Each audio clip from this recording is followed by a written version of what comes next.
আসসালামু আলাইকুম ওয়া রাহমাতুল্লাহ। আজকে মূলত এই ভগ্নাংশ শেষ দেখব। যে ভগ্নাংশ শেষে আমরা দেখতেছি গুণ ভাগ। গুণ ভাগ হচ্ছে ভগ্নাংশের সবচেয়ে সহজ জিনিস। যেরকম আমাকে দেওয়া আছে 5/2 গুণ করতে বলছে 3, আর এখানে দিল মনে করেন আমাকে কত দেওয়া যায় 7। এই যে এটাকে গুণ করতে বলছে। এখন আমি যেটা করব, উপরের সংখ্যাটা দিয়ে উপরের সংখ্যাকে গুণ করব, নিচের সংখ্যা দিয়ে আমি নিচের সংখ্যাটাকে গুণ করব। আচ্ছা, উপরের সংখ্যা দিয়ে উপরের সংখ্যাটাকে যদি গুণ করি তাহলে কত আসে? যে 3 × 5 = 15, আর নিচের সংখ্যা দিয়ে যদি নিচের সংখ্যাকে গুণ করি তাহলে আমার নিচে আসে 14।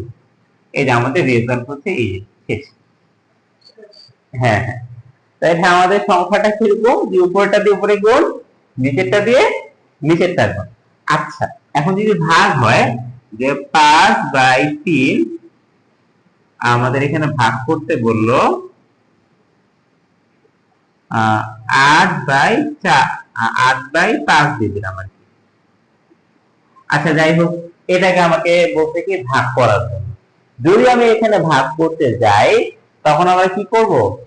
যে ভাগের পরে যে সংখ্যাটা আছে এটাকে জাস্ট উল্টে দিব। ভাগের পরে যে আমাদের ইয়াটা কি, এটা না, এটাকে জাস্ট আমরা কি করব? উল্টায় দিব। আচ্ছা, উল্টায় দিই। 5/3 এটাকে জাস্ট উল্টায় দিলে একটা মজার ব্যাপার কি হয়, এই ভাগটা গুণের চিহ্ন পরিবর্তন হয়ে যায়। উল্টায় দিলে কি হবে? এই যে আমার ভাগ থাকবে না, হয়ে যাবে কি গুণ। তখন এটা তো সহজ, এটা তো আগেই করলাম।